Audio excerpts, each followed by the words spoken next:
En esta audioclase el tema a tratar va a ser práctico. Como titula el título que hemos puesto a la audioclase, se llama práctica psicodiagnóstica o también podemos decir clínica psicodiagnóstica. Cuando observamos un dibujo, más allá del objetivo que persigamos con nuestra evaluación, lo primero a tener en cuenta es ver cuáles son sus características esenciales. En el caso de este dibujo, por ejemplo, este dibujo 1, podemos ver que es un dibujo que ocupa toda la página, casi un 80% del alto de la hoja, y las características del contenido que corresponde al protocolo del test del árbol son las siguientes. Podemos ver que se ubica en el emplazamiento central, en el eje horizontal, en el eje vertical, podemos ver que se ocupa en la posición baja intermedia. Como características esenciales podemos ver que están asociadas en dos partes.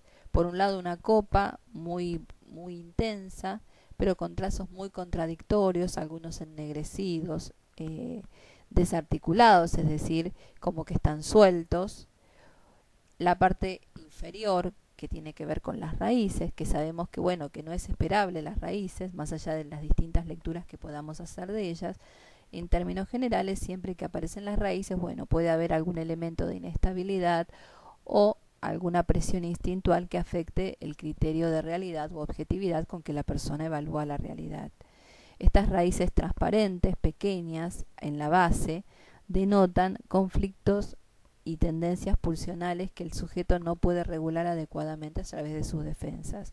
Podemos ver un tronco delgado que indica sensibilidad y vulnerabilidad al ambiente, que también lo da la sensibilidad en la cantidad de elementos de follaje que la persona utiliza.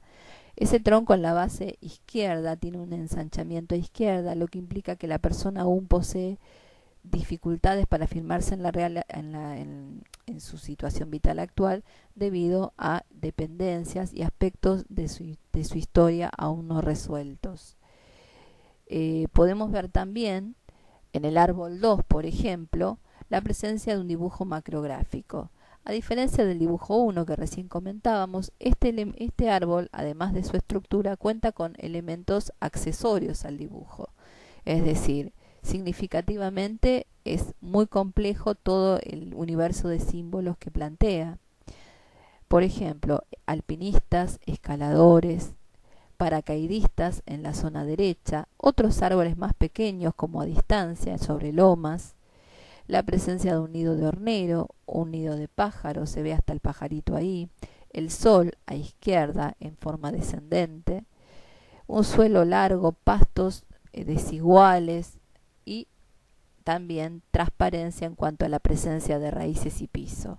Presenta nudos. Fue significativo el trabajo que se hizo de analizar los nudos. Como hemos comentado en otros trabajos, hay un índice que es el índice de Wittgenstein que permite, a veces determinar con bastante aproximación edades de conflictos.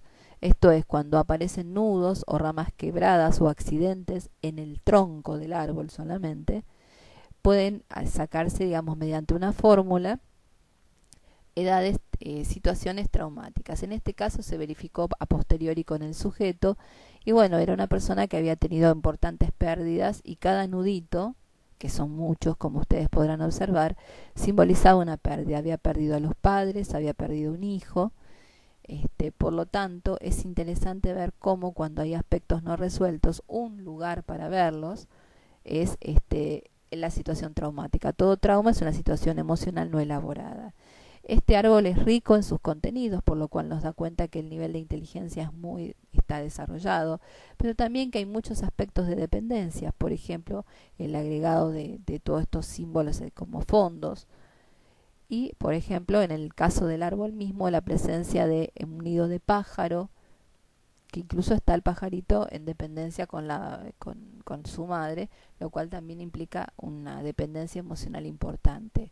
El sol cayendo puede hablar de aspectos depresivos de la vida familiar, probablemente relacionados con las situaciones mencionadas.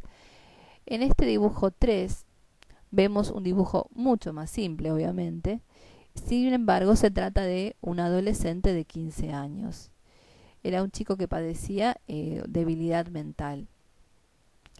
Lo importante acá es ver que más allá de que se pidió el dibujo de la casa, también agrega como accesorios los árboles con formas, además de fálicas, muy inferiores a la edad. También podemos ver en la casa la ausencia de humo y de chimenea, perdón, de chimenea no, de humo, que implica que hay un bloqueo en cuanto a los estados emocionales. El hecho probablemente de sumar una figura humana da cuenta de las necesidades, digamos, las ansiedades que le genera la propia actuación y el propio posicionamiento en el ambiente. Los árboles aparecen como figuras protectoras, ya que se ponen a los lados de la casa. La puerta está mal insertada, como vemos no hay picaporte, que también habla de cierta inaccesibilidad a su mundo interno. El estilo de dibujo, como dijimos, es muy primitivo. Para un niño de esa edad parecería un niño de 5 o 6 años. El tronco está soldado por arriba, que también es otro indicador evolutivo que es característico entre los 4 y los 6 años. La base del tronco no tiene piso, lo cual también implica esta intrusión permanente de los contenidos del ello al yo. La ventana está muy por abajo, pero también es una ventana simple. Y bueno, uno de los problemas que había en este niño, además de sus dificultades obviamente de aprendizaje, pese a que iba a escuelas especiales, eran las dificultades vinculares, porque se sumaba que era una familia bastante compleja, porque también tenía un hermano de 19 años con esquizofrenia y debilidad mental, y una hermana que también tenía epilepsia. Por lo tanto, era muy importante todo el tratamiento del grupo familiar, que era lo que se hacía en ese momento.